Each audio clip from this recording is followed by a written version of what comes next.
Assalamualaikum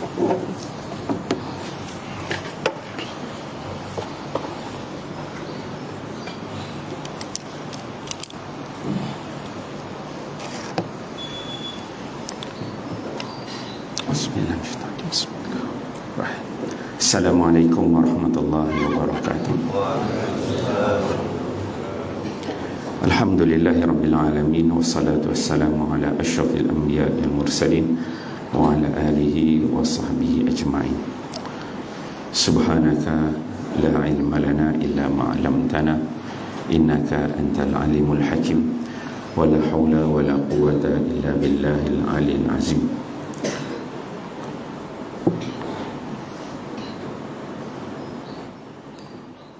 Allahumma alimni ma jahiltu wa dzakirni ma nusitu, amma ba'd.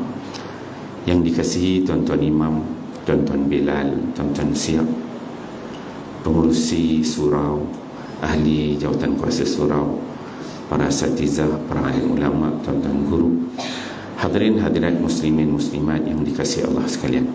Alhamdulillah, syukur kita kepada Allah Subhanahu wa taala pada pagi hari Ahad ini Allah memberikan keizinan kepada kita untuk sama-sama kita hadir ke surau ini untuk solat subuh berjemaah. Seterusnya Allah memberikan kelapangan waktu untuk kita sama-sama duduk lepas subuh untuk mendengar tazkirah subuh, kuliah subuh, diskusi subuh pada pagi ini. Moga-moga dengan kehadiran kita pada pagi ini Allah menjadikan hati kita ini semakin tunduk, patuh kepada perintah Allah Subhanahu wa taala, dan dalam waktu yang sama kita membenci perkara yang dibenci oleh Allah dan Rasul-Nya. Moga-moga kehadiran kita juga ini Allah turunkan limpah rahmat kepada kita, Allah berikan keampunan kepada kita, dan Allah jadikan asbab kehadiran kita pada pagi ini Allah berikan taufik dan hidayah, bukan setakat kepada kita, kepada anak, isteri, kaum keluarga kita, dan Allah memudahkan segala urusan masalah-masalah kita di muka bumi ini. Mungkin ada sahabat-sahabat kita di luar sana yang malam tadi mungkin dia dah ada niat dan nak datang solat subuh berjemaah di surau ni, tapi tak dapat keizinan daripada Allah, terlajak tu kat rumah aja dia sembahyang subuh, kan? Jadi tuan-tuan yang dapat hadir ni bukan semua orang mampu. Sebab hari Ahad ni disebut pun Ahad, kan? Kalau Bilal bin Rabah tu, apabila batu letak atas badan dia, dia kata Ahad, Ahad, Ahad. Jadi bila hari Ahad tu memang dia baring tu Ahad, Ahad, Ahad. Dia tergolek teruslah, biasa subuh Ahad itu. Jadi yang datang ni dapat sampai ni, dia memang subuh warrior betul lah, kan? Orang yang hebat-hebat.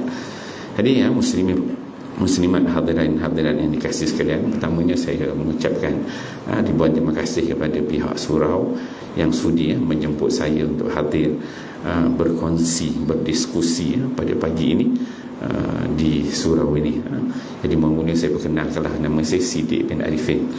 Siddiq bin Arifin orang kampung aja, asal daripada Bagan Datuk, Perak. Sini mungkin ramai orang Jawa sini, kan? Ramai Jawa. Saya ni orang Perak, bukan orang Jawa, tapi keliling tu penuh orang Jawa lah, dekat area-area Hutan Melintang, Bagan Datuk sana. Dapat pendidikan di Sungai Sumur, kemudian ke Sekolah Menengah Kebangsaan Agama Selim River, kemudian masuk ke Darul Quran Jakim, kemudian sambung belajar ke Mesir, kemudian sambung belajar ke Mekah, Saudi, kemudian balik ke Malaysia dan sambung sampai habis peringkat PhD di Universiti Melaya, dan sekarang ni bertugas di Universiti Melaya dah hampir lebih kurang 15 tahun, dan saya berada di Jabatan Al-Quran dan Al-Hadis di Universiti Melaya itulah, di Akademi Banyak Islam. Dia kalau melibatkan pengajian sifatnya turas, itulah di Jabatan Quran dan Hadis. Dan bidang saya ni dia bidang Quran lah, bidang Quran, dan lebih pengkhususan kepada yang melibatkan tahfiz, melibatkan ilmu qiraat. Itu bidang khususan lah. Banyak saya cover subjek-subjek tentang Quran, ulum Quran, tafsir, usul tafsir, manhaj mufassirin, ilmu qiraat, resam, dan sebagainya. InsyaAllah pada pagi ini saya dah kongsikan, ada sebuah kitab yang saya kongsikan kepada pihak surau, iaitu satu karya yang membicarakan tentang rahsia alam malaikat, jin dan syaitan. Menarik kitab ni tuan-tuan, jarang orang bincangkan kitab ni. Saya dah sharekan, dia ada PDF dia, tapi pada saya ni kitab dia lah.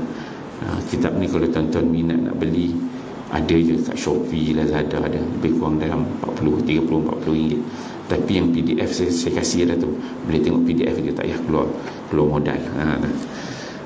Dia kitab ni daripada kitab Arab asal dia, disebut alam malaikah al-abrar, alam jin wa asyayatin. Tapi dia terjemah bahasa Melayu, dia sebut sini rahsia alam malaikat, jin dan syaitan.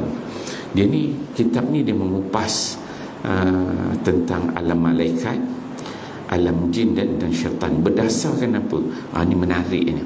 Kitab ini menariknya apa? Sebab bila disebutkan itu, dia mengupas secara detail, tuntas tentang alam malaikat, jin dan syaitan. Dia berdasarkan kepada Quran dan juga hadis Nabi sallallahu alaihi wasallam.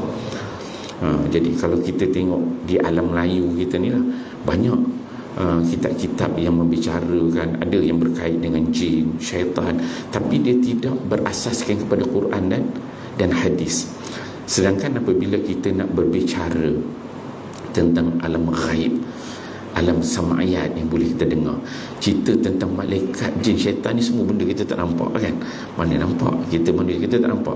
Yang nama malaikat tu kita tak nampak, yang nama jin tu kita tak nampak, yang nama syaitan tu kita tak nampak. Jadi ni kita assume aja, rasa-rasa itu.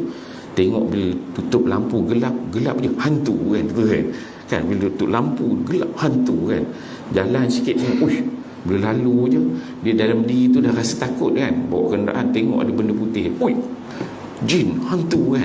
Sebenarnya mungkin tak ada apa kan, tapi disebabkan kita tak nampak, alam kita ni tak sama dengan alam jin, alam syaitan. Jadi kita banyak perkara yang kita assume, kita hanya buat anggaran, kita menyangka begini kan. Tambah di alam Melayu kita ni macam-macam jenis hantu dia kan. Hantu pocongnya, hantu rayanya kan, macam-macam lah, jembalang, hantu tanah, hantu kopek, hantu macam-macam bentuk lah. Yang panjang, pendek, yang kecil kita nama toyol. Semua benda tu benda kita tak nampak. Dan benda yang nama-nama kita letak tu tak ada pun dalam Quran dan hadis kan.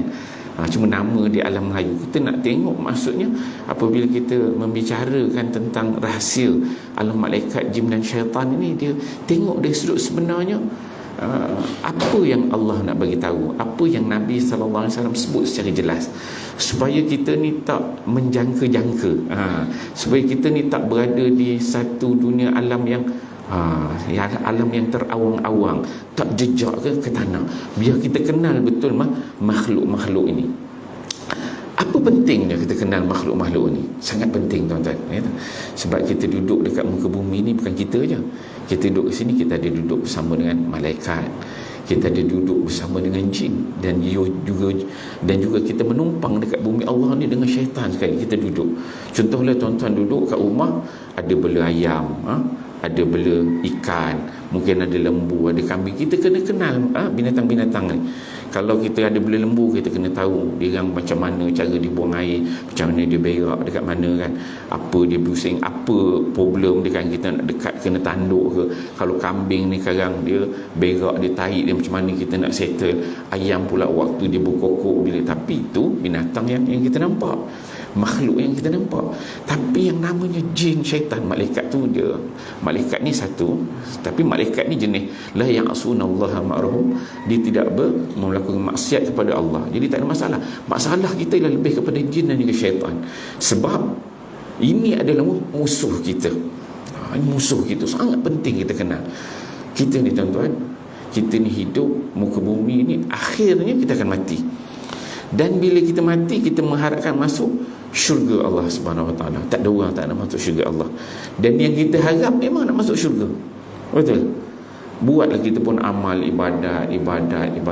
Buat sebaik-baik mungkin yang boleh kita buat supaya kita dapat masuk syurga Allah. Bagus, tak ada masalah. Tapi kita ada musuh. kita ada musuh. Dan musuh kita tu kita tak kenal. Kita ada musuh, tapi musuh itu kita tak kenal.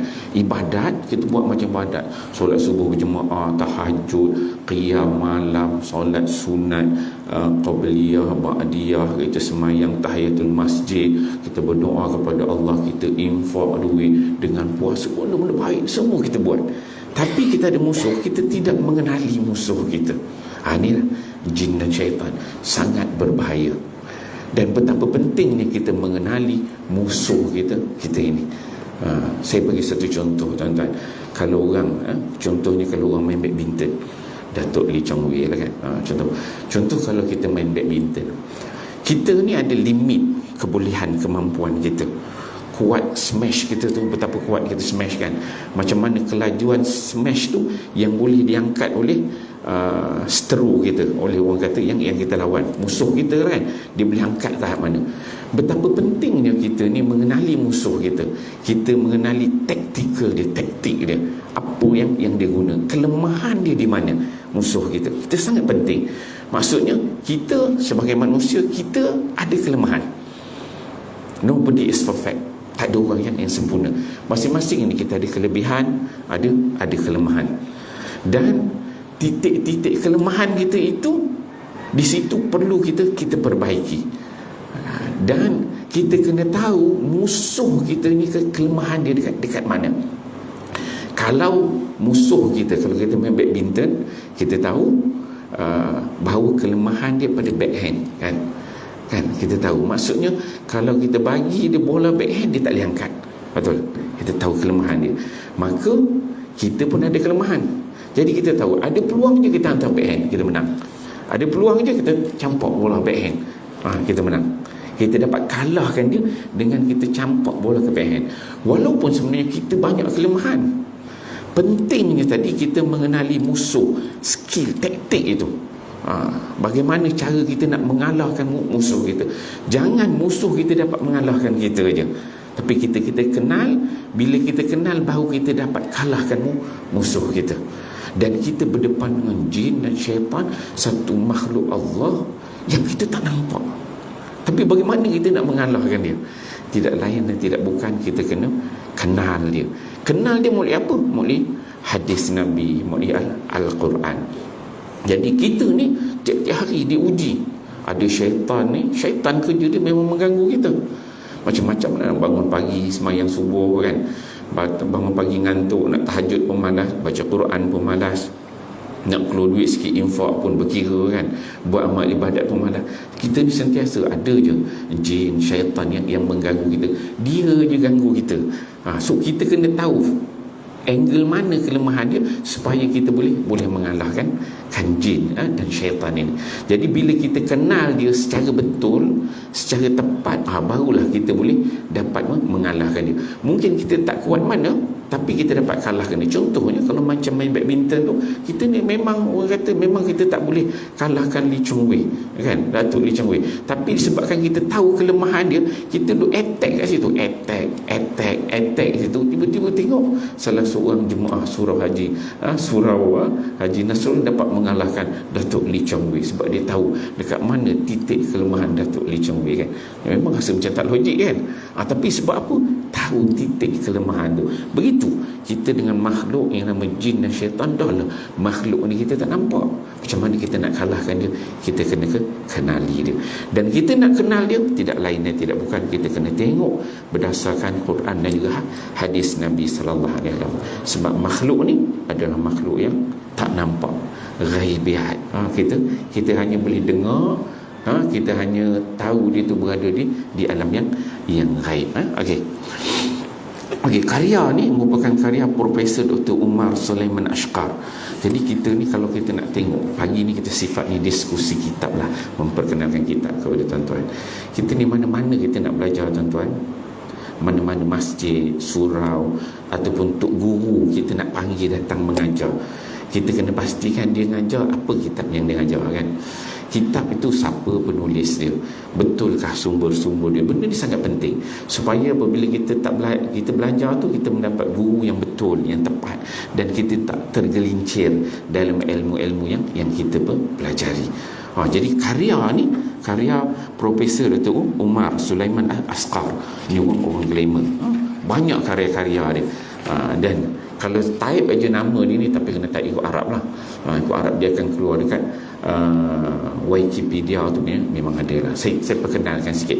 Maksudnya bila kita kenal pengarang tu begitu, betul lah dia ni orang yang keahlian dalam bidang ini. Jadi nama dia Umar bin Sulaiman Al-Ashqar.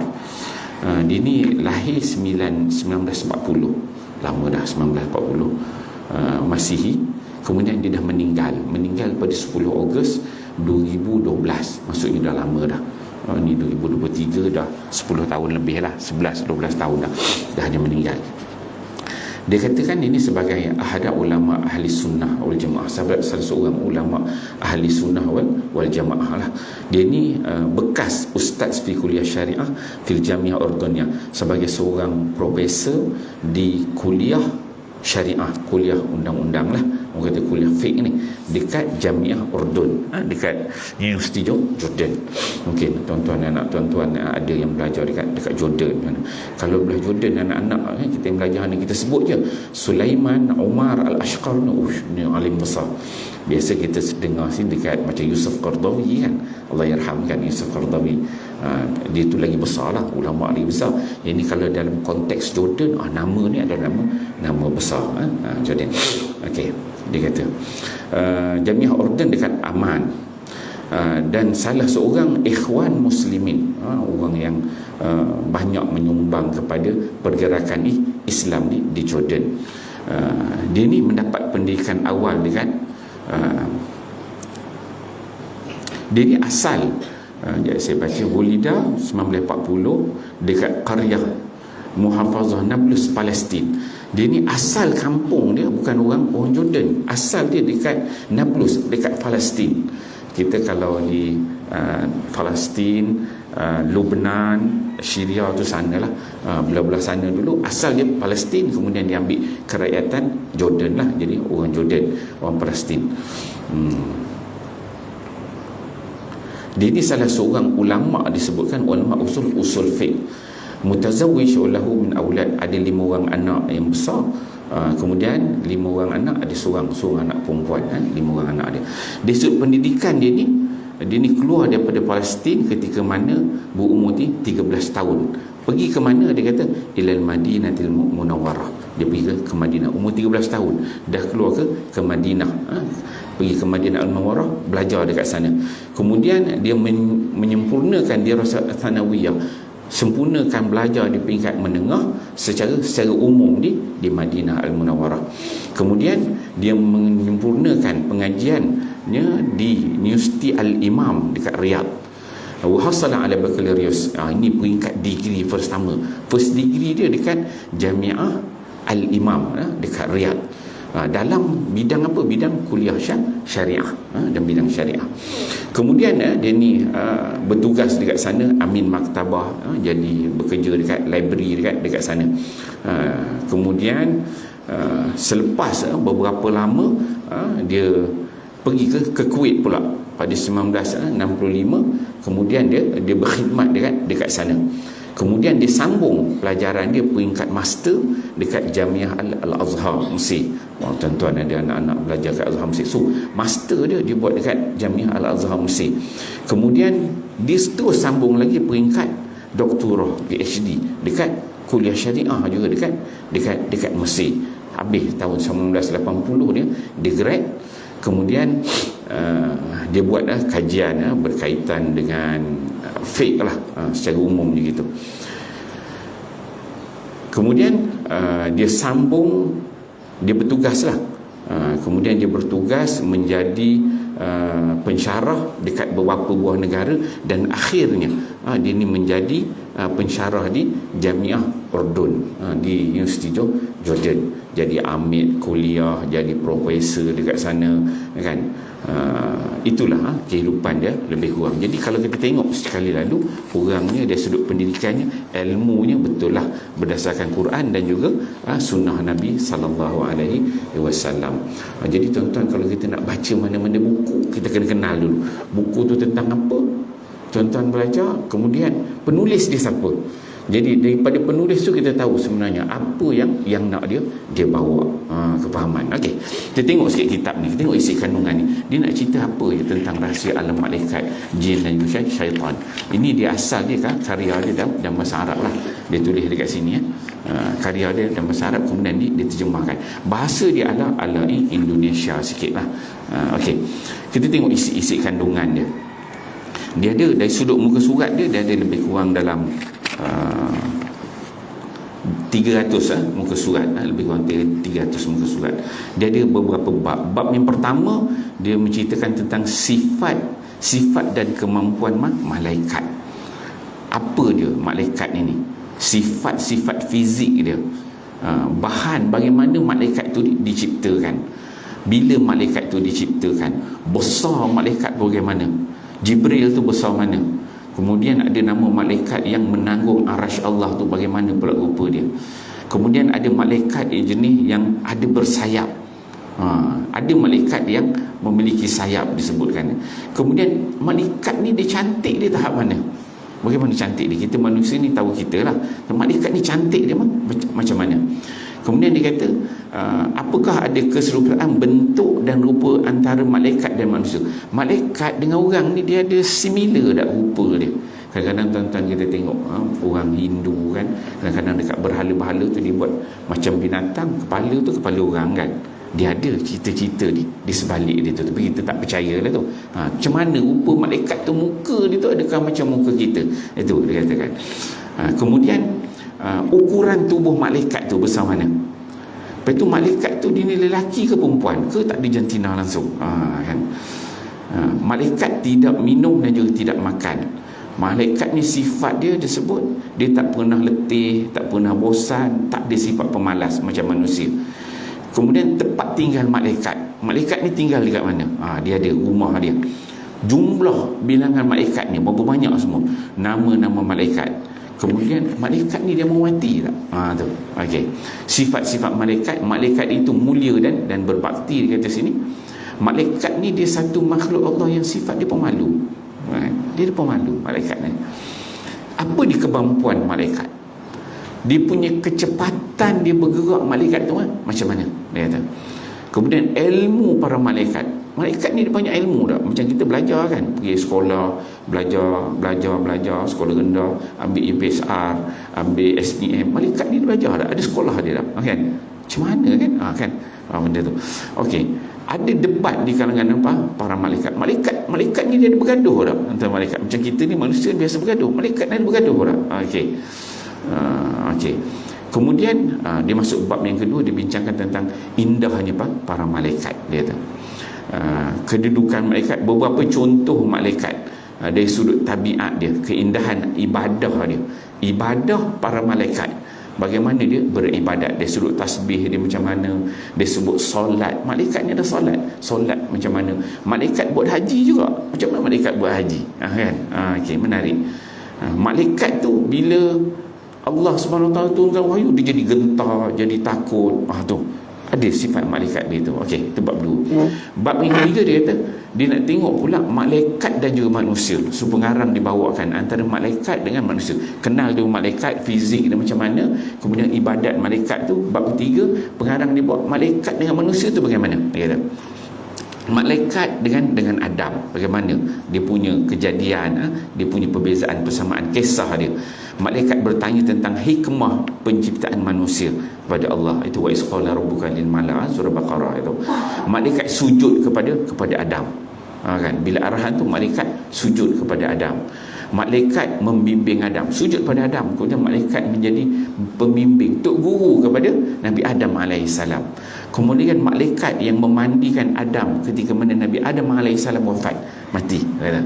Okey. Kemudian disebut malaikat dalam penciptaan manusia. Apa yang malaikat ni main peranan ketika mana manusia ni nak diciptakan?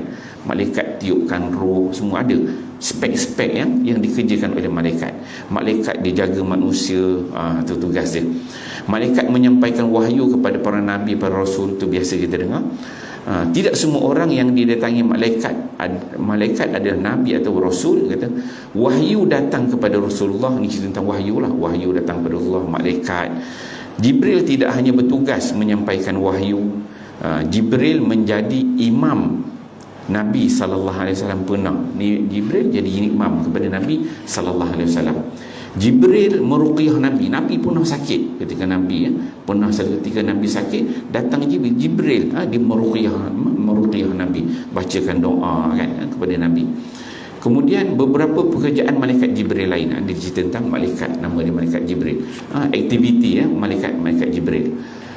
Kemudian menggerakkan dorongan kebaikan dalam hati manusia. Hati kita ini, malaikat dia ada main peranan. Bagaimana nak menjadikan hati kita ni dia nak buat kepada baikan. Kan kita tengok jin pula. Ni baru tajuk tentang malaikat. Malaikat dia ada peranan dia supaya kita ni rajin, bangun malam, nak bangun sampai subuh senang, nak tahajud senang. Ada peranan malaikat kat situ. Kan tengok peranan jin pula. Malaikat ni dia ada tugas dia mencatat amal manusia. Sebelah kanan mencatat amal baik, malaikat yang lain mencatat amal buruk. Apakah malaikat mencatat amal hati? Tu kita tak tahu, tuan-tuan. Tuan-tuan dalam hati tiba-tiba ada terdetik dalam hati. Kalau lah aku boleh buat gini. Mungkin benda baik ke benda buruk yang dalam hati dia. Adakah detik dalam hati itu malaikat tahu? Kan? Sebab kita tak tahu, dia ni duduk alam dia kan. Tiba-tiba dalam hati, ada kalau lah aku dapat gini, benda buruk pula nanti kita kan. Adakah benda buruk tu malaikat tahu? Dia catat. Subjektif benda tu. Malaikat mengajak manusia untuk berbuat kebaikan. Turunnya untuk menguji manusia. Para malaikat ini bertugas mencabut nyawa. Ada malaikat yang tugas cabut nyawa, memberi khabar gembira kepada kaum mukmin saat sakaratul maut, sebelum kita mati, tuan-tuan. Dia kan bila kita dah nak mati tu, dah sakarat tu, Allah buka hijab.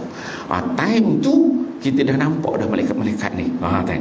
Kalau kita tengok malaikat tu datang pakai jubah macam tuan-tuan pakai jubah putih ni, sedap hati kan. Sebab kita nampak, maksudnya ujung je tu insya-Allah baik. Sebab malaikat kalau pakai baju putih tu, malaikat dia selamat kan, dia akan penghujung baik. Tapi kalau kita nak mati, kita Allah Ta'ala buka hijab, nampak malaikat pakai warna hitam, Allahu Rabbi, kan, kita dah nampak bau ending dia akan teruk. Tu ya, malaikat, peranan malaikat. Okey. Musa pernah membuat mata malaikat maut tercungkil. Hebat Nabi Musa. Nabi Musa ni dia pernah korek mata malaikat maut. Jangan tuan-tuan, malaikat maut kan, malaikat kita tak nampak. Standard level Nabi Musa ni, mata malaikat maut tu dicungkil je. Hebat kata. Okey. Malaikat terhadap manusia di alam kubur. Pertanyaan malaikat terhadap manusia di alam kubur dan apa yang akan mereka kerjakan pada mahsyar, syurga, neraka.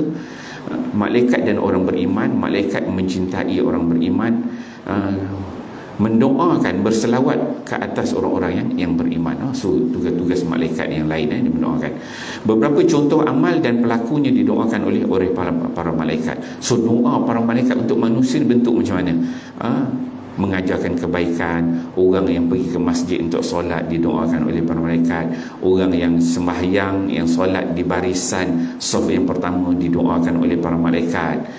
Orang yang tetap berada di tempat solatnya sesudah solat, tak ada lepas salam terus bangun lagi kan. Dia ada juga, bila tengok siapa lepas salam duduk tu, ada malaikat yang mendoakan. Orang yang menutup celah dalam barisan solat, dia tengok ada tempat kosong, dia masuk setelah tu nak bagi saf tu rapat. Itu juga ada malaikat yang duk perhati benda tu kan, duk monitor benda tu, dia mendoakan. Orang yang makan sahur, yang bangun sahur, orang yang berselawat ke atas Nabi, orang yang menjenguk orang sakit. Apakah selawat malaikat menimbulkan pengaruh bagi kita? Ada kesan tak kalau malaikat ni doa, kita ni ada kesan tak? Dia tanya gitu. Mengaminkan doa orang-orang beriman. Kita ni bila kita berdoa ni, ada jenis malaikat yang dia tukang aminkan doa kita. Malaikat memohon ampunan untuk orang-orang yang beriman. Malaikat menghadiri majlis ilmu dan halaqah zikir. Pasti tuan-tuan, kita pagi ni kan rest sikit, tajuk kita malaikat. Banyak malaikat ni, dia tengok, pagi ni dia orang bincang tentang kita lah, dia kata kan. Malaikat dia tu biasa cerita fiqh ke, cerita tasawuf ke, malaikat duduk ni kata, pagi ni surau Haji Nasrul dia bincang tentang kita kan, dia kata macam ni. Malaikat dia tu bangga dia bila orang cerita tentang dia. Okey, malaikat menghadiri majlis ilmu dan zikir, halaqah zikir, menaungi jemaah majlis ini dengan sayap mereka. Kita tak nampak je tuan-tuan, tapi kalau buka kan keluar tengok nampak sayap malaikat. Tak jadi kita mengaji. Malaikat mencatat amal orang yang menghadiri majlis, menghadiri salat Jumaat. Malaikat silih berganti di antara kita. Malaikat turun ketika orang beriman membaca Al-Quran. Siapa-siapa baca Quran, ada malaikat yang turun, yang khusus. Dia kata ni. Okey. Banyak lagi tu tentang malaikat. Tajuk dia tu, saya ambil itu yang pertama. Kemudian kita tengok pula, tengok jin pula. Habis dia cerita tentang malaikat, banyak peranan malaikat tu. Kemudian kita tengok tentang jin pula, jin dan juga syaitan. Saya lebih fokus kepada jin dan syaitan sebab ni musuh. Malaikat ni orang kata macam kita tahulah, malaikat tu baik, buat taat, dia catat amal kita. Kita tengok jin dan syaitan ni musuh itu. Yang ni kita kena tahu lebih. Dia kata okey, rahsia alam jin dan syaitan, definisi dan pengertian apakah itu jin. Menurut Quran dan hadis, jin tu macam mana sebenarnya, asal usul jin. Tuan-tuan tahu kita asal usul jin? Jelas tak tahu jin ni daripada apa, bila dia confused kata. Bila jin ni diciptakan, jin tu bila kali pertama dia diciptakan? Kita tahulah kita ni Nabi Adam semua Allah Ta'ala cipta daripada syurga. Jin ni bila mula dia diciptakan? Kemudian jin ni apa nama-nama dia? Apa jenis kategori jin ni? Okey. Tidak ada ruang untuk mendustakan alam jin. Tidak adanya pengetahuan bukanlah dalil. Kata pengarang ni dia bawa, maksudnya alam jin ni kita tak boleh kata tidak, kita kena percaya memang dia ada. Sebab ada dalam Quran, ada dalam hadis. Dan dia kata tidak adanya pengetahuan bukannya dalil. Dia kata sebab aku tak tahu tentang jin ni maka aku tak percaya. Tak boleh, dia kata. Sebab ada dalil pada Quran dan hadis Nabi. Dalil-dalil adanya jin, keldai dan anjing boleh melihat jin. Ada makhluk-makhluk Allah ni yang dia boleh tengok jin. Antaranya keldai dan juga anjing. Dia ni Allah Ta'ala bagi mata ni tu, dia boleh nampak alam jin, keldai dan anjing. Tengok apa cerita di sebalik dia. Kemudian dia tajuk masuk ni syaitan dan juga jin. Syaitan adalah makhluk, kata. Asal usul syaitan dengan jin ni sama ke tak? Kan? Apakah syaitan adalah asal jin, syaitan tu daripada jin, atau salah satu daripada golongan jin? Sama tak? Okey. Makan dan minum jin. Jin ni makan minum dia macam mana? Kata. Apakah jin itu menikah dan juga beranak pinak? Jin tu menikah tak? Macam manusia kita nikah kan? Nikah, beranak pinak. Jin tu dia menikah tak? Ada tak jin yang mandul? Kan? Macam manusia ada juga yang mandul kan? Jin ni ada tak? Dia nikah, beranak pinak, ada mandul tak? Pernikahan manusia jin. Jin dengan manusia ni boleh kahwin tak? Kan? Kalau kita dengar-dengar waktu kahwin dengan jin lah, pergi masuk alam jin lah, beranak dapat anak jin, duduk dengan jin, tiba-tiba dapat anak manusia. Entah dia buat benda jahat, tiba-tiba dapat anak, dia kata anak jin kan. Boleh berlaku gitu kan. Adakah sebenarnya jin dengan manusia boleh kahwin kan? Dia boleh kahwin, adakah dia menghasilkan zuriat? Okey. Ya. Apakah syaitan boleh mati? Syaitan ni dia mati tak macam kita? Kita ni umur 70, 60, 70, 60 mati. Yang nama syaitan tu dia mati tak? Okey. Rumah jin ni kat mana? Rumah jin, tempat tinggal dia. Kemudian bila boleh kita ni nak bertemu dengan jin? Ada bentuk amalan-amalan yang boleh terbuka hijab, kita boleh masuk ke alam jin ni tu. Kemudian beberapa majlis syaitan. Syaitan ni dia ada ihtifal majlis-majlis juga. Macam kita ni ada majlis hari raya, kita ada majlis perkahwinan, sambutan Maulid Rasul, Isra Mi'raj. Syaitan ni ada juga dia punya program dia. Program bulanan dia kan. Kuliah-kuliah dia, kuliah subuh ke kuliah maghrib, ada majlis-majlis syaitan. Macam mana senang? Syaitan punya program kata. Lepas tu syaitan ni, jin ni dia ada kenderaan tak? Kita ni naik motor, naik kereta, naik basikal, dia orang ni ada kenderaan tak? Kan? Tak pernah tahu kan? Sebab kita nak berdepan dengan dia kan, supaya kalau dia nak kejar kita, biar kita ambil kenderaan laju daripada dia dapat kejar kita. Okey, nak tengok kenderaan dia macam mana. Binatang-binatang yang ditemani oleh syaitan, ada binatang-binatang ni memang dia ni syaitan sentiasa ada dengan dia. Jadi perlu kita kenali binatang-binatang ni supaya kita tidak menghampiri binatang. Sebab kalau kita hampir ke binatang tu, syaitan akan ada bersama. Buruknya rupa syaitan. Kalau tadi cerita tentang malaikat ni indah, ibadah dia. Tapi kalau boleh sebut tentang jin, syaitan ni, dia akan cerita tentang buruk. Buruknya rupa syaitan.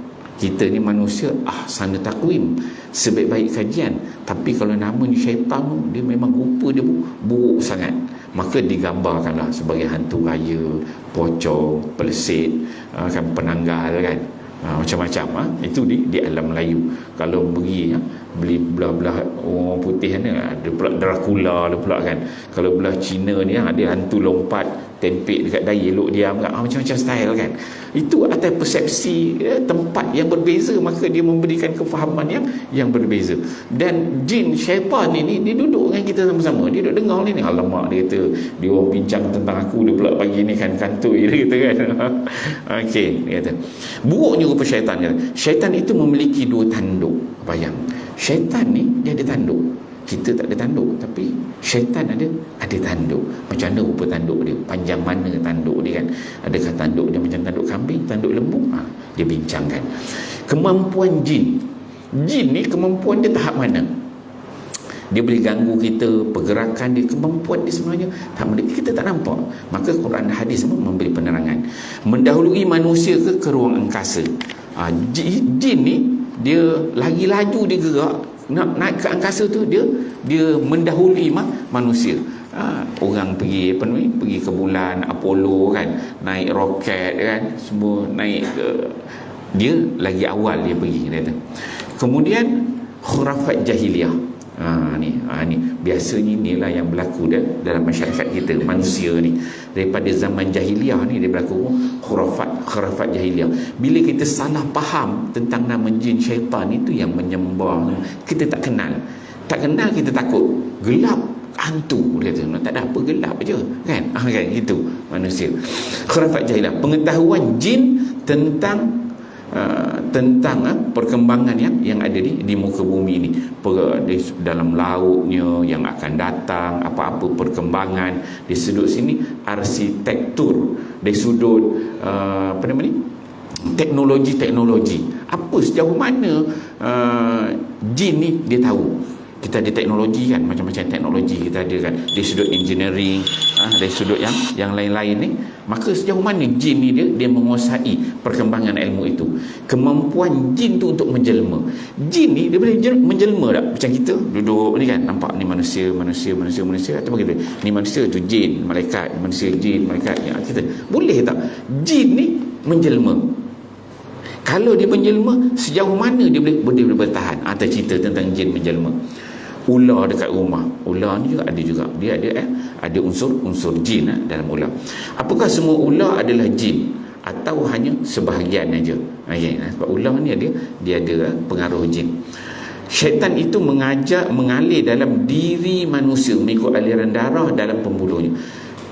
Syaitan dia boleh mengalir dalam diri manusia. Ni kita kena tahu ni. Syaitan dia boleh masuk dalam diri kita. Macam mana? Dia masuk dalam aliran darah kita. Dia mengalir dalam aliran darah dan pembuluh darah kita untuk mengganggu kita. Dan ada kerja-kerja yang dibuat. Kita tak boleh masuk. Tapi maksudnya bila kita tahu benda tu, ini syaitan punya kerja. Tentang bila marah kan, bila marah panah kan, muka jadi merah kan, darah jadi panah kan. Tu ada syaitan. Ada kita kena belajar lah tajuk tu. Tiba-tiba angin satu badan kan. Kalau angin dia datang tu tengok, aku ni angin bila marah okey je, orangnya baik, tapi bila dia marah, ya Allah ya Rabbi, semua benda dia cakap lepas, tak boleh kontrol lah bila dia marah kan. Lepas itu dengan semua terbang, tangan terbang, isteri suami semua dia bagi, semua kena pelempang kan. Ada tak dikaitan dengan makhluk nama syaitan ni dalam pembuluh darah? Itu kita tengok. Kelemahan dan ketidakmampuan jin. Tadi cerita tentang apa dia boleh buat. Apa kelemahan dia? Kelemahan yang tak mampu dia buat, dia kata sini. Syaitan tidak mampu menguasai hamba-hamba Allah yang saleh. Ni kita nak tengok titik-titik kelemahan dia dekat mana. Mana angle kita nak kalahkan dia kan. Okey. Orang beriman boleh dikuasai oleh syaitan kerana dosa. Bila kita buat dosa, situ titik di mana syaitan ni dia boleh menguasai kita. Kita kena tahu. Kan? Kita kan bila buat maksiat tengok, kemudian dia buat satu maksiat, dia bertambah maksiat lagi. Maksudnya ketika itu kita dah dikuasai oleh syaitan.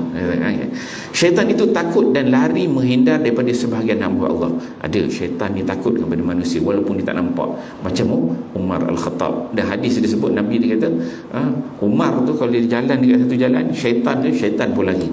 Itu standard Sayyidina Umar lah. Kita ni syaitan duk kejar kita kan. Okey. Ditundukkannya jin kepada Sulaiman. Jin ni, maksudnya jin ni punya dia boleh menguasai sampai ada satu tajuk dia letak sini, jin tu boleh ditundukkan oleh Nabi Allah Sulaiman. Nabi Sulaiman ni Allah Ta'ala tunjukkan jin untuk dia. Jin tu berkhidmat dengan Nabi. Adakah jin juga boleh berkhidmat dengan kita? Bolehkah kita mengambil jin itu sebagai khadam kita? Nanti dia akan bahaskan. Okey. Dusta kaum Yahudi terhadap Nabi Sulaiman ni, kaum orang Yahudi lah, dia tak percaya kepada Nabi Sulaiman. Jin itu tidak mampu mendatangkan mukjizat. Jin ni dia tak ada mukjizat. Mukjizat ialah benda yang melemahkan. Mukjiz, ajas, dia melemahkan. Jin ni sebab kita tak nampak alam dia, dia boleh bergerak pantas semua kan. Jadi kita nampak macam dia ada kelebihan, miracle. Adakah miracle yang ada pada jin itu dia sampai level mukjizat? Tidak. Mukjizat ni lain. Itu kita kena kenal pasti. Syaitan tidak boleh menyerupai Rasulullah dalam mimpi. Tu memang Nabi sebut. Kalau tuan-tuan tidur mimpi, dalam mimpi tu jumpa Nabi, tu betul Nabi. Syaitan dia tak boleh. Bagaimana bila kita tidur? Bila kita tidur, mata tutup. Bila mata tutup, kita tak berada di alam nyata, tapi kita hidup di alam roh. Roh pada ketika itu, roh kita boleh berkomunikasi dengan syaitan. Sebab kita dah tak berada pada jisim kita yang betul ni. Bila kita tidur, mata tutup, plak, hilang. Bila hilang ketika itu, roh kita ada. Roh ni dia tak mati kan? Roh tu ada. Roh tu dia boleh berkomunikasi dengan jin, dengan syaitan. Itu dia duk bergaduh, kena empap lah tidur kan. Macam-macam kan. Bagaimana kita nak kenal, memahami benda itu? Syaitan tidak mampu melewati batas tertentu di langit. Dulu jin syaitan ni dia boleh naik mencuri-curi apa yang Allah putuskan di langit. Bila Nabi SAW lahir je, dia dah tutup. Dan syaitan ini bila dia jin ni, bila naik ke atas, dia tak boleh dah, kat pintu langit tu dia tak boleh masuk. Maksud dia apa? Kita tak nampak jin, kita tak nampak malaikat, tapi makhluk Allah yang namanya jin, syaitan ni, dia nampak malaikat. Sebab itu bila naik ke atas, dia tu tak boleh naik. Dia kata dia nampak penuh malaikat jaga dengan badan yang sado kan. Dalam hadis dia sebut Okey. Jin tidak dapat membuka pintu yang dikunci dan dibacakan dengan asma Allah. Kata, kita masuk rumah, kita kunci pintu. Bila kita kunci pintu, kita sebut nama Allah, bismillah. Jin tak boleh masuk. Walaupun pencuri boleh masuk. Pencuri tak ada masalah kan. Pencuri dalam kalangan manusia, dia boleh je dia umpil lah, dia ketuk lah kan. Yang boleh masuk manusia, jin tak boleh masuk. Tengok hebat manusia lagi daripada jin. Sebab apa? Sebab bismillah. Ada, itu diceritakan. Kemudian bab yang kedua daripada tajuk jin ni, dia kata jin adalah makhluk yang mukallaf. Jin ni dia macam manusia. Jin ni mukallaf, ditaklifkan. Maksudnya jin kita kena beribadat, kita kena taat, kita ni ada hisab, ada dosa, ada pahala. Jin juga macam tu. Dia ada dosa, ada pahala. Cuma tapi spek dia kita nampak jauh. Kita ni sebab tak nampak, tak berada pada alam dia. Tapi jin ni mukallaf. Dia ditaklifkan dengan tanggungjawab. Apa dia tajuk sini? Tujuan diciptakan jin. Jin dia apa? Apa tujuan dia? Ada tujuan Allah Ta'ala ciptakan jin. Katakan jin mendapat taklif sesuai dengan kemampuan mereka. Dia beza taklif jin dengan manusia. Kita kemampuan kita bukan boleh bergerak sini nak pergi KL dalam masa 10 minit, tak boleh. Tapi jin dia boleh, kan? Jadi taklif itu, tanggungjawab Allah beri pada jin tu tak sama dengan kita. Apa bentuk dia? Kerancuan dan jawapannya. Ini cerita tentang peningnya jin. Tidak ada hubungan nasab antara jin dan Tuhan. Ini adalah pandangan-pandangan orang yang khurafat. Bagaimana kalam Allah disampaikan kepada mereka? Bagaimana kalam Allah ni, maksudnya wahyu-wahyu Allah ni sampaikan kepada jin bagaimana? Macam kita manusia, kita dapat wahyu Allah ni melalui apa? Melalui ada Nabi, kan? Nabi Muhammad. Nabi Muhammad ni dapat wahyu daripada siapa? Jibril. Direct daripada Allah. Allah Ta'ala turunkan wahyu, Jibril bawa bagi pada Muhammad, Muhammad sampai pada kita. Jin ni, dia dapat wahyu macam mana? Nah, ada ke dalam kalangan dia ni Nabi-Nabi juga? Ataupun macam mana? Ataupun dia menumpang Nabi kita? Kan? Ada di sebalik tu, dia dihuraikan. Risalah Nabi Muhammad untuk manusia maupun jin. So ini ceritakan tentang, ada dalam Quran tu surah-surah jin, kan? Kan jin pun dia numpang dengan maklumat daripada Al-Quran. Dakwah jin kepada manusia, ada delegasi jin ada. Bagaimana dakwah jin ni kepada manusia? Jin ni nak mendakwah manusia, diceritakan. Kebaikan, menyeru kebaikan dan menjadi saksi untuk orang-orang yang Islam di sini. Tingkatan jin dari segi kebaikan dan kerosakannya. Jin ni level. Kalau kita ni yang Melayu ni, kita ada satu hadis Melayu, bukan hadis Nabi, hadis Melayu. Hadis Melayu dia kata, sejahat-jahat manusia, sebaik-baik jin. Apa pernah dengar tu?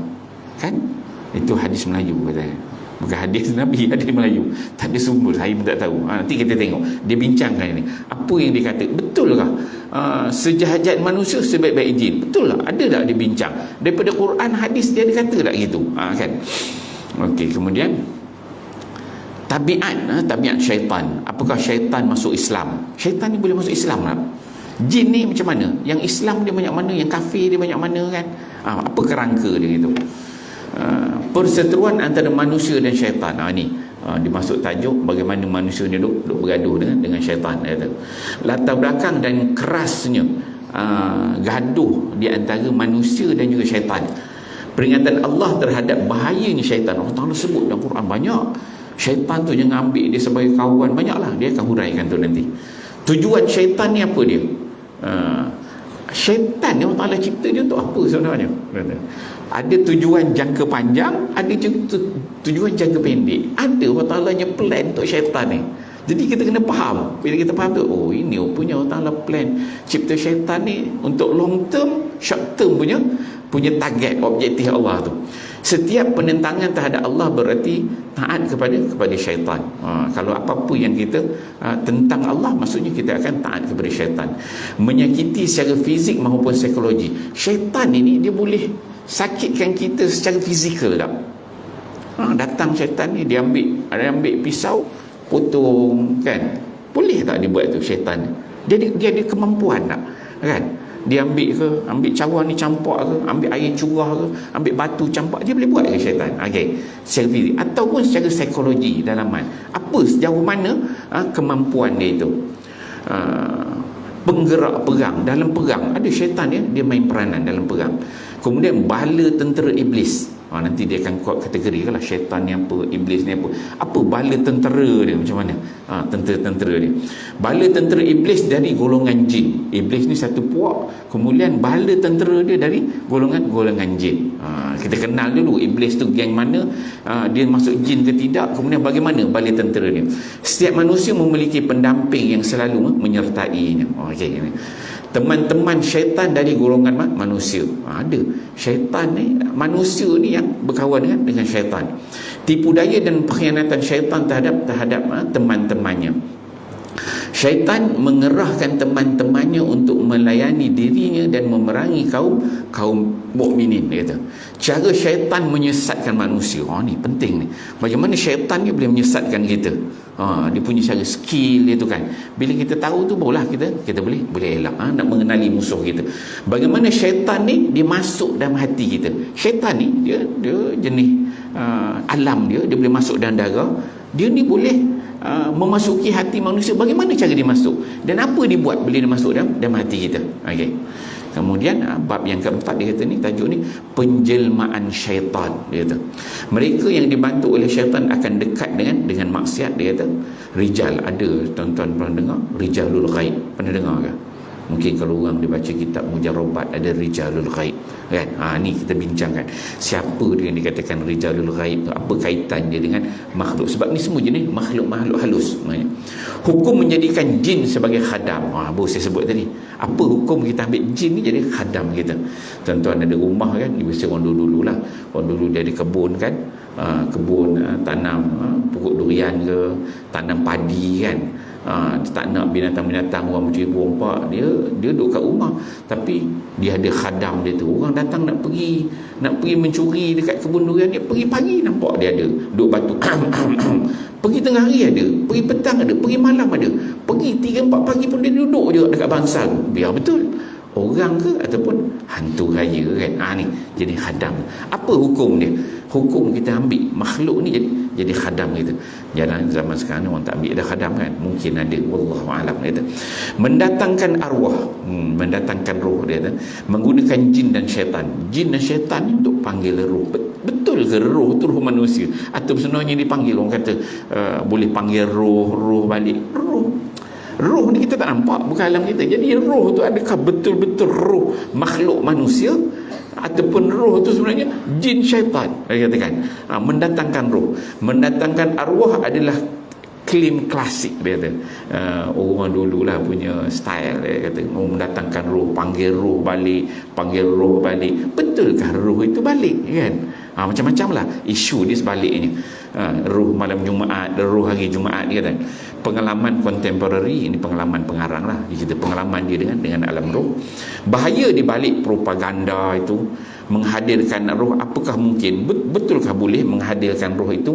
Kerancuan dan jawapannya, syaitan selalu lepas tangan daripada pengikut. Syaitan ni bila dia dah buat jahat semua, manusia sesat, dia kata aku berlepas tangan. Dia kata, ada akhir syaitan yang akan cakap itu pangai syaitan. Jin dan ilmu ghaib. Satu jin tu ghaib, kita tak nampak. Jin dengan ilmu ghaib, dengan ilmu ni, dia ilmu ghaib. Bagaimana kaitannya? Kita tak ada benda kita tahu, tapi dia ada ilmu di alam ghaib. Dia kata peramal dan dukun. Ni tuan-tuan lah, ini biasalah kita alam Melayu, orang jenis tok-tok bomo ni, tok-tok bamu, tok-tok dukun bertanya kepada tok dukun dengan maksud menguji. Ada orang pergi, dia tak percaya, dia just pergi tu nak tanya je, nak tengok idea apa sebenarnya tok dukun. Ada jenis macam tu. Dia kata ahli-ahli nujum, ada dengar sekadar nak tahu, ada dengar percaya, ada dengar hampir nak amal kan. Okey, ada beberapa spek. Dukun adalah para utusan syaitan. Dia tajuk sini. Apa yang harus kita lakukan terhadap para dukun dan tok-tok bomo ini? Jin, dan juga ada tajuk dia, jin dan piring terbang. Dia kata apa nama ni? Ya, orang putih ni kan dia ada piring terbang tu. Apa dia panggil istilah dia tu? UFO. UFO, piring terbang. Tu UFO tu sebenarnya jin ke atau sebenarnya macam mana cerita dia di sebaliknya, dia huraikan. Kemudian bab yang kelima, senjata orang beriman dalam perang melawan syaitan. Bagaimana? Apa senjata kita kan? Tadi bila kita dah kenali musuh kita, apa senjata yang perlu kita ada untuk kita berdepan dengan makhluk yang kita tak nampak ni. Hati-hati, waspada, berpegang teguh kepada kitab, Quran, sunnah, berlindung dengan Allah. Ada bentuk-bentuk amalan dia tu. Masuk kan? Ada isti'azahnya ketika masuk tandas, keluar tandas, ketika kita marah tu, ini aku dah masuk jin syaitan ni. Apa? Kita nak kontrol kita punya temperature kita kan, kemarahan kita. Berlindung kerana Allah dari syaitan saat mendengar bunyi keldai bila dia bunyi tu, dia ada elemen jin dan syaitan. Maka apa perlu kita ambil perlindungan dekat situ. Kemudian doa perlindungan untuk anak dan keluarga. Ini baru masuk, bila kita dah tahu, dah kenal spek-spek, baru kita buat prevention. Apa perlu kita buat amalan-amalan supaya kita boleh bertahan dengan makhluk yang kita tak nampak ni. Doa, kalimat terbaik untuk memohon, ajaran, catatan, ni semua untuklah zikir-zikir, amalan-amalan. Menentang syaitan, taubat, istighfar, hilangnya kerancuan dan ditanamkan oleh syaitan dalam hati kita ni. Jenis hati ni bolak-balik tak kena. Apa peranan syaitan itu? Bagaimana kita nak hilangkan hati kita yang gundah gulana, yang resah itu kan? Okey. Kemudian terus lagi, ini sebut bentuk-bentuk larangan lain. Hikmah penciptaan syaitan. Allah menciptakan makhluk untuk menampakkan kesempurnaan asma' sifat. Apa perlu Allah Ta'ala cipta jin syaitan ni? Kan? Apa Allah Ta'ala cipta kan? Dahlah kita ni ciptakan sebagai manusia, duduk ni kena beribadat tu. Lepas tu Allah Ta'ala ciptakan satu makhluk nama jin syaitan ni untuk mengacau kita. Dah satu Allah Ta'ala ciptakan manusia beribadat, tu pencipta makhluk nama jin syaitan untuk kacau kita. Buat apa? Ada orang berfikir macam tu kan? Kalau tak cipta jin syaitan kan barulah kita semua rajin sembahyang berjemaah, tak ada gitu. Tapi Allah Ta'ala cipta kan, apa simbolik Allah Ta'ala buat gitu. Tu dia ceritakan. Allah senang menjadi tempat bernaung bagi para wali. Hikmah umur panjang iblis. Iblis umur dia panjang sampai hari kiamat. Sampai manakah syaitan berhasil merosak. Syaitan ni dia boleh sampai tahap mana dia boleh kacau kita, rosak kita. Dia ada level dia. Okey. Jangan fikirkan banyaknya mereka yang hancur habis. Habis lebih kurang dalam 295 muka surat. Itulah lebih kurang sikit sebanyak diskusi kitab kita pada pagi ini. Rahsia alam malaikat, jin dan syaitan, dekat 7.5 dah ni. Okey. Saya rasa sedikit sebanyak kita nampakkan gambaran dia. Jadi tuan-tuan yang minat untuk beli buku ni, ada kat Shopee, Lazada. Saya bukan penulis dia kan, macam promosi pula kan. Sebenarnya boleh dia bagi tahu je. Dan ada PDF tu yang saya hantar kepada pihak surau, boleh baca-baca, dapatkan maklumat. Menarik sebenarnya kitab ni kalau nak didiskusi. Sebab kita hidup ni, sebagaimana saya sebut, kita berhadapan dengan makhluk namanya jin dan syaitan. So bagaimana kita nak mengatasi dia? Di mana titik lemah dia supaya kita dapat kuasa? Lemah kita kat mana? Bagaimana kita nak kontrol dia dengan cara yang betul? Jangan kita salah faham tentang makhluk ni. Sikit-sikit jin, sikit-sikit syaitan, kita percaya benda karut marut, benda tahyul, benda khurafat. Sebenarnya benda tu kita tak jelas. Tak jelas sebab apa? Sebab kita tak belajar. Tak ada satu subjek nama dia belajar tentang jin dan syaitan. Ada sekolah? Tak ada kan? Cuma percaya kepada alam ghaib. Adalah cerita tentang jin sikit. Tapi bila ni didatangkan Prof. Dr. Omar Sulaiman Ashqar ni, bila dia bawakan daripada sudut pandang Quran dan juga hadis, tepat. Maklumat itu tepat. Kadang-kadang kita ke alam Melayu ni, kita banyak assume. Kita gitu, orang ni kata, orang ni kata. Orang kata ni dia tak tepat kan. Yang betul siapa pencipta, the honest kan. Siapa pencipta ni tu dia cakap tepatlah. Jadi kita mengenali makhluk Allah ni dengan tepat, dan kita tak tertipu. Dan kita takut pada tempatnya. Ada tempat kita tak perlu takut kan, tak perlu risau kan. Bila kita kenal, faham makhluk Allah ini. Okay, saya rasa setakat itu untuk diskusi kitab kita pada pagi ini. Moga-moga memberi manfaat pada kita semua. Kita dapat faham, dapat baca. Dan sekali lagi saya ucapkan terima kasih kepada pihak surau yang sudi jemput saya untuk sembang santai pagi ini berkaitan dengan makhluk halus Allah Subhanahu Wa Taala. Yang baik itu daripada Allah Subhanahu Wa Taala, serta silap daripada kelemahan diri saya. Auzubillahi minasyaitanir rajim. Bismillahirrahmanirrahim. Alhamdulillahirabbil alamin, wassalatu wassalamu ala asyrafil anbiya'i wal mursalin wa ala alihi washabbihi ajmain.